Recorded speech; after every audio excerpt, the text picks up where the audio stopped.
Senhor esteja convosco. Ele está no meio de nós. Proclamação do Evangelho de Jesus Cristo segundo Mateus. Glória a vós, Senhor. Naquele tempo, os discípulos de João aproximaram-se de Jesus e perguntaram: por que razão nós e os fariseus praticamos jejuns, mas os teus discípulos não? Jesus disse-lhes: por acaso os amigos do noivo podem estar de luto enquanto o noivo está com eles? Dias virão em que o noivo será tirado do meio deles. Então, sim, eles jejuarão.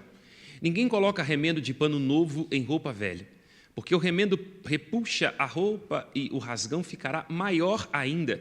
Também não se coloca vinho novo em odres velhos, senão os odres se arrebentam, o vinho se derrama e os odres se perdem. Mas vinho novo se coloca em odres novos, e assim os dois se conservam. Palavra da salvação. Glória a vós, Senhor. Pelas palavras do Santo Evangelho, sejam perdoados os nossos pecados. Amém. Podemos nos sentar. Terminamos hoje, no Shabat, a leitura corrente da profecia de Amós, um dos profetas menores das Sagradas Escrituras. Sem a genialidade das imagens de Isaías, sem a verve de Ezequiel e a intensidade juvenil de Jeremias. No entanto, não obstante a fraqueza aparente de sua profecia, um homem de palavras acertadas, um profeta menor, e ele mesmo reconhece a si como um receptáculo singelo da graça que lhe precede. Olha para si mesmo e diz: não sou um profeta da corte, na verdade a minha profissão sou pastor de ovelhas e cultivador de sicômoros. No entanto, nesta sua fraqueza, torna-se ele portador da única palavra que importa e que é força, a palavra de Deus. Porque nossas palavras são limitadas, caducam, nenhum de nós dá conta de alcançar o todo. Basta cada um trazer à sua mente. E se tiver acontecido hoje, não se denuncie, quando está tomando uns belos e razoáveis xingos da esposa e da namorada, que está lhe dizendo alguma coisa que você está convicto que não fez. Mas a gente vai aprendendo com o passar do tempo que com mulher não se discute. Aí depois de um tempo ela vai dizer: não era bem isso que eu estava querendo dizer, eu estava querendo dizer outra coisa. Portanto, a nossa palavra, ainda que ela seja cheia de razões, ela nunca será exatamente uma tradução perfeita daquilo que está acontecendo. Portanto, o profeta Amós, na sua fraqueza, no seu limite, como é limitada a palavra humana, torna-se o portador fiel da palavra de Deus, que ao contrário da nossa palavra, que é limitada, que é frágil e que caduca, é uma palavra que tudo alcança, uma palavra que é força e que permanece para sempre. Os nossos preceitos são estáveis, eles permanecem, trazem alegria ao coração, fazem a vida voltar. Os salmos que falam da palavra de Deus a enchem destes elogios. Depois de muitos protestos, depois de muitos impropérios e até de ironias, não é? Porque pertence ao profeta Amós uma das expressões mais interessantes e antigas, porque quando a gente não gosta de alguma vizinha, a alcunha que nós lhe damos é: lá vai aquela vaca. Quem nos ensinou a fazer isso foi Amós, porque no capítulo 4 de sua profecia ele chama as mulheres ricas e soberbas do seu tempo, cujo dinheiro sobrando nas suas bolsas significava faltando nos outros, né? Portanto, mulheres ambiciosas e gananciosas, ele as chama de vacas de Bazã. Ou seja, a vaca está o tempo todo ruminando, não é? Quase como que dizendo que nunca é suficiente, né? Os animais ruminantes têm 4 estômagos. Imagine se pudesse vender Burger King e iFood para as vacas, não é? Certamente daria muito lucro. 4 estômagos. A vaca está o tempo todo ruminando. Então, Amós usa essa imagem para dizer: uma pessoa cuja ganância lhe devora, alguém cuja sede nunca é suficiente, é como uma vaca. E ele assim chama as mulheres, e nós, por tradição, evidentemente, continuamos chamando as pessoas que nós não amamos tanto assim, não é, de vacas, mas usemos esse adjetivo com doses homeopáticas. Nós estamos nos tempos de Amós e não temos dinheiro para pagar advogado. Vamos usar com moderação. Amós, nesse momento, é o último capítulo de sua profecia, está fazendo uma profecia de restauração. E ele se utiliza de uma imagem que é muito recorrente nas Sagradas Escrituras, que é a imagem da tenda. Toda vez que o Senhor diz de um período onde o povo quase deixou de existir, em que foi apertado pelas suas angústias, mas que tem que de novo voltar a esperançar, ele usa essa imagem da tenda, que é um pouco, para traduzir em linguagem hoje contemporânea, dos coachings. Vamos citar aqui Walter Longo, que não é coach, mas é alguém da área da comunicação que estuda a nível de pós-graduação. Ele diz, olha, a necessidade é a mãe da criatividade. Então é um pouco isso, né? Vamos brincar um pouco aqui com os coaches, né, que são sempre figuras muito engraçadas, né? Alguns até não deram muito certo na vida e estão nos ensinando como dar. É uma coisa irônica, né? Mas na vida é assim mesmo, né? Os outros nos dão aquilo que não tem, a gente que não pediu. É assim que acontece. Então, Amós está dizendo, olha, essa tenda que esteve angustiada... Se aqui tiver um coach, pelo amor de Deus... Ou uma coach, uma mentora. A gente se estreita, se angustia, se aperta... Mas é esse aperto, é essa angústia, é essa fraqueza que nos convida a comparecer diante de nós mesmos, que é o ponto de partida de um alargamento. Entende? Então, essa é a imagem do profeta Amós. Alarga a tenda. E ele faz através de um oráculo, dizendo no versículo 12, é o Senhor quem vai realizar isso. Então, vejamos a beleza, não é? Porque angústias temos todos, né? Este afeto permanente em nós que não mente, lembra Lacan. Todos nós nos angustiamos. Sempre há um abismo entre aquilo que a gente gostaria e aquilo que de fato é, entre o que a gente idealizou e aquilo que realmente aconteceu. Então, nesse momento, a gente tem que se dilatar. Então, Amós está dizendo, alarga a tenda. E quem é que vai realizar isso? É o Senhor, porque o Senhor é quem realiza isso. A gente está pronunciando uma palavra, uma profecia, e Ele mesmo irá realizar. E evoca-se aqui a imagem de Davi. Porque Davi, lembra os Atos dos Apóstolos, capítulo 13, era um homem segundo o coração de Deus. Mas sempre costumo brincar, né, que é uma ironia evocar Davi, porque Davi tinha um defeito que é raríssimo entre os homens. Ele era mulherengo, não podia ver um rabo de saia. E é interessante que nesse seu avesso, nessa consciência desta fraqueza, não é, da cintura para baixo, Deus o amava. E lhe foi ajudando a ser devolvido a si mesmo, não é? E aí, a Davi, Deus concede esta promessa, não é? O meu amor nunca será afastado da sua casa, Davi, não é?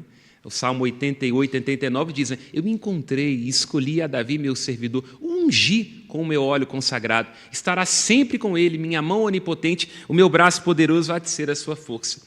Então, Amós está dizendo, olha, não há fraqueza, não há limite humano, não há desastre que possa desidratar o amor de Deus e desmentir as suas promessas. Nem os externos, o contexto pode ser de uma extrema desolação, mas o Senhor Deus, cedo ou tarde, cumpre aquilo que jurou, nem quando nós somos inimigos de nós mesmos, porque às vezes nós somos os nossos principais sabotadores. Naquele lugar onde nós somos avessos, o Senhor compõe o verso. Então, ele faz das linhas tortas da nossa existência a sua mensagem de salvação. Então, ele está dizendo de uma restauração da casa de Davi, alargar as tendas, porque as promessas do Senhor Deus nunca se esgotam, o seu amor nunca desidrata.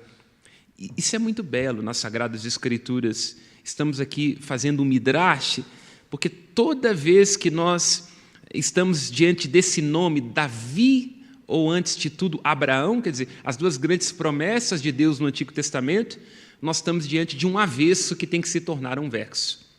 É muito bonito, aqui trazendo mais uma cultura inútil, ou talvez nem tanto, o Requiem de Mozart, que é uma poesia, uma canção de uma missa dedicada aos mortos.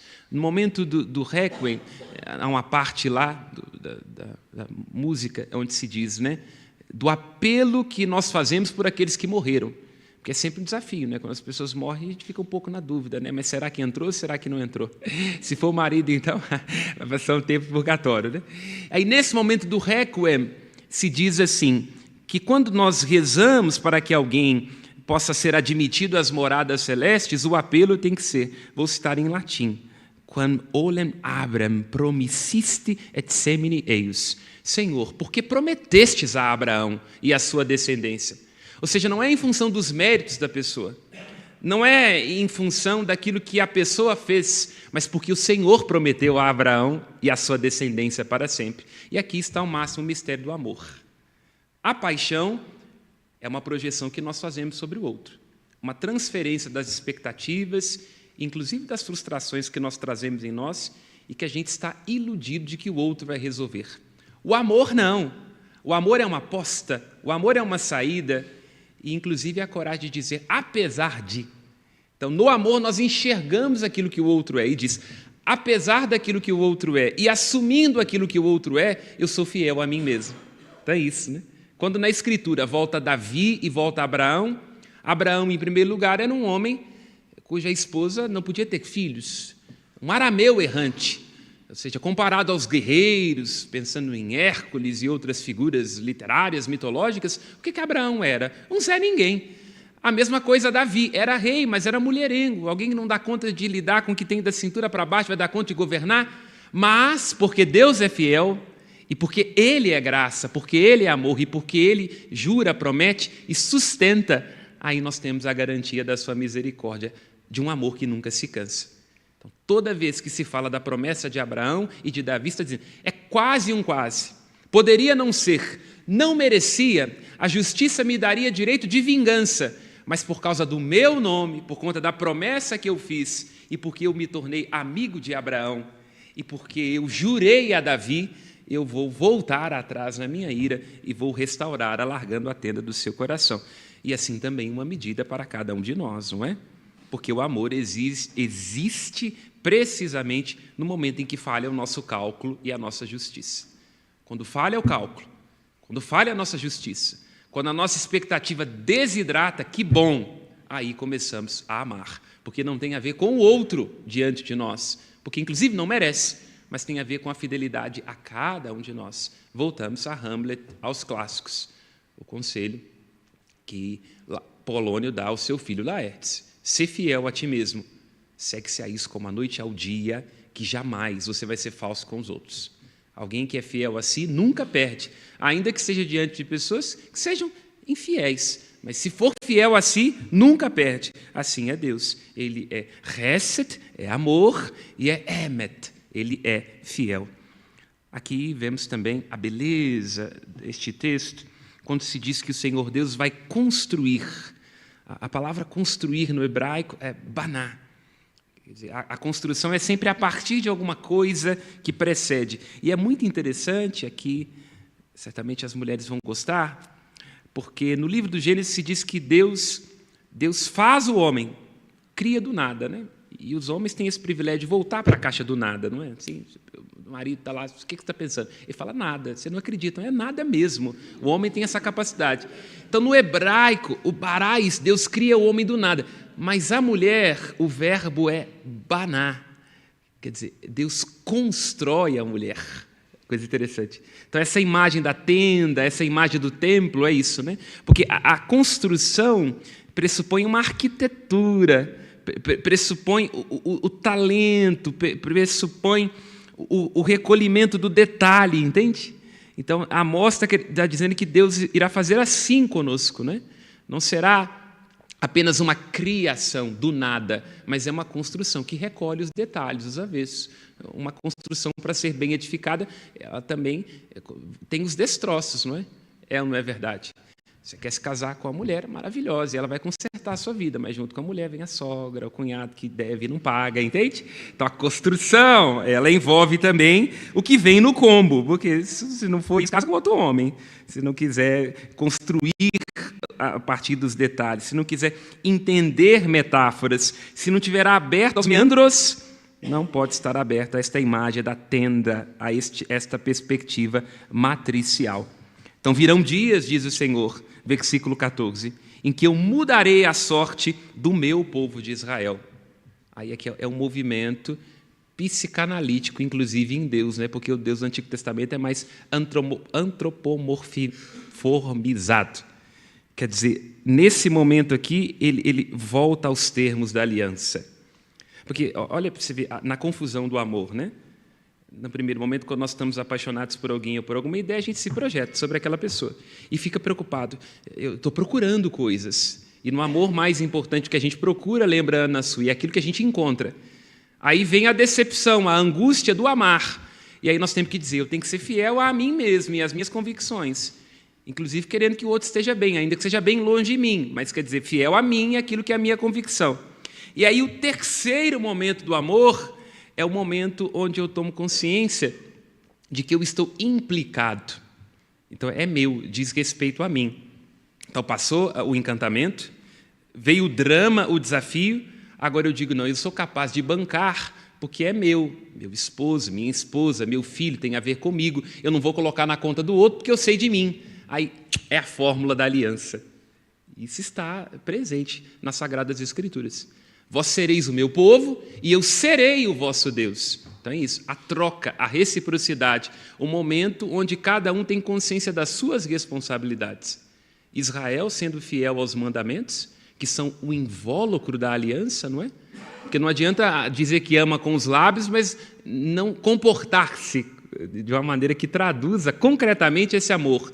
E o próprio Deus então diz, agora não, é o meu povo, eu vou mudar a sorte desse povo. E aí a aliança está de novo refeita, porque eu me faço para o outro e o outro se faz para mim. Eu tenho consciência de que aquilo que está no outro é também meu, eu me responsabilizo e não apenas coloco na conta do outro. E aí os dois encontrados são capazes de fazer a aliança. E aí, nessa imagem belíssima do final da primeira leitura, se fala de vinho, não é? Porque é muito difícil ver uma pessoa sob efeito de vinho que esteja triste, não é? De fato, quando nós estamos num contexto de festa e alegre, a gente, inclusive, consegue vibrar, entusiasmar-se. É por isso que o trecho da primeira leitura termina dizendo, plantarão vinhas e tomarão vinho. Quer dizer, você planta e recebe o resultado, a resposta do seu investimento de tempo, de afeto, entende? Cultivarão pomares e comerão os frutos. Eu os plantarei sobre o solo e nunca mais serão arrancados de sua terra, a terra que eu lhes dei, diz o Senhor. Mais uma vez, uma comunicação profunda com Abraão. Aqui, olhemos como o Salmo ecoa a primeira leitura, porque o Salmo sempre ecoa a primeira leitura, e o Salmo diz, o Senhor anunciará a paz para o seu povo.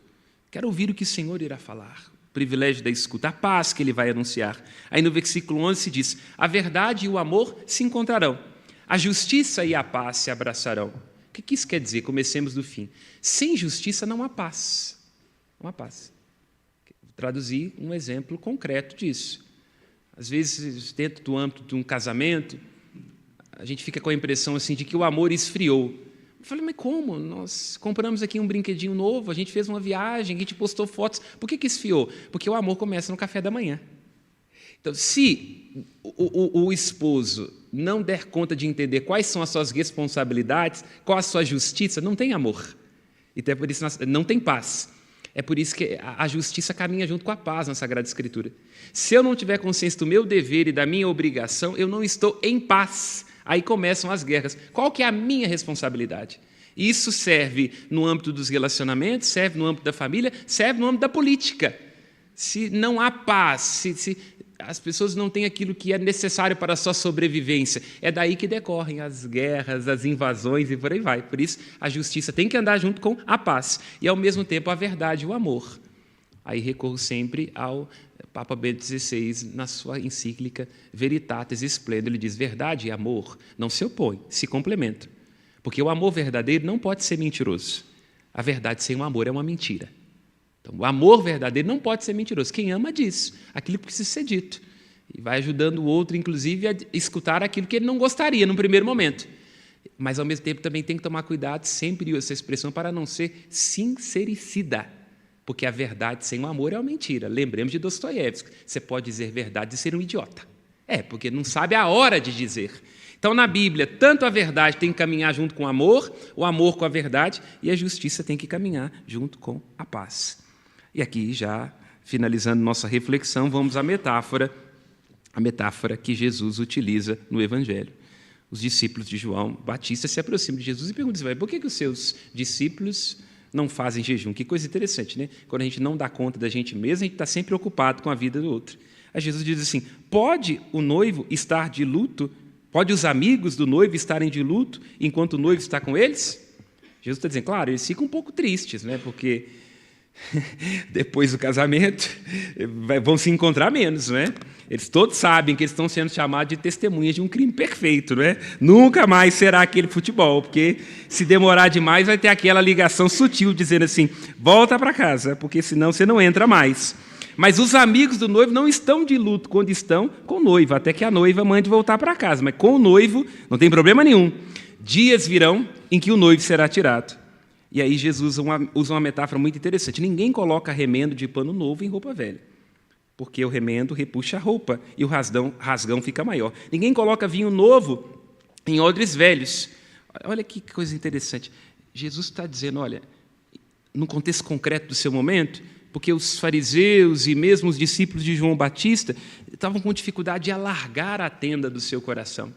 Jesus não cabia dentro dos ritos, das repetições farisaicas, e não cabia também dentro apenas simplesmente da penitência austera de João Batista. Ele estava anunciando uma coisa muito maior e muito mais ampla, o Evangelho da Graça. Então ele diz, e cada um de nós se pergunte, às vezes nós somos reféns dos limites que a gente mesmo se impõe. E aí não se abre a novidade. E aí, quando nós não nos abrimos à novidade, inclusive a novidade de Deus em nossas vidas, aí a gente não consegue se alargar. E, ao mesmo tempo, Jesus está dizendo, olha, o antigo está fechado a corrigir-se. E aí não adianta remendo. E o novo não vai dar conta de caber o velho. Então, há momentos da nossa vida em que a gente tem que ser capaz de expandir, de inovar. A gente tem que parar de cantar aquela música da filosofia brasileira, lide uma filosofia dos filósofos do El Chan, pau que nasce torto nunca se direito. Tem que tomar cuidado com isso. Às vezes nós temos que renovar. Então, se não houver uma disposição à novidade, o que Jesus está dizendo para os homens do seu tempo, o jejum e a lei não adiantam para nada. Então, lá onde são necessárias leis, ritos e agendas, significa que o amor está desidratado. Não é assim, nós somos bons amigos, mas se começa a ter que ter muita hora marcada, nós vamos ir, eu vou lá na sua casa um dia, aí quem diz que vai não acredita, quem convida também não quer receber, então significa que, entendeu? Já rompeu. Então Jesus está dizendo isso, não adianta colocar um vinho novo em odres velhos, porque vai arrebentar, nem um remendo novo em roupa velha.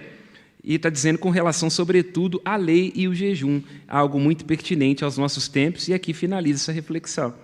Porque tem gente que acha que vai ser amado por Deus por aquilo que faz, pelos jejuns que pratica e pelas penitências que realiza. O jejum, a lei, tudo isso é muito importante, mas é uma consequência, uma resposta à vida da graça. Primeiro, Deus nos ama, apesar de nós. Primeiro, Deus nos ama porque Ele é fiel a si mesmo e como resposta a essa experiência profunda, avassaladora, transformadora do amor de Deus, aí nós vamos corresponder com uma vida santa, porque, do contrário, nós poderíamos nos inchar, não é? Imaginando que é, na verdade, aquilo que nós fazemos e a vida certinha que a gente leva, pelo menos diante do Instagram, é que nos faz ser credores do amor uns dos outros e do amor de Deus. Louvado seja nosso Senhor Jesus Cristo. Para sempre seja louvado. Aos céus, nossas preces.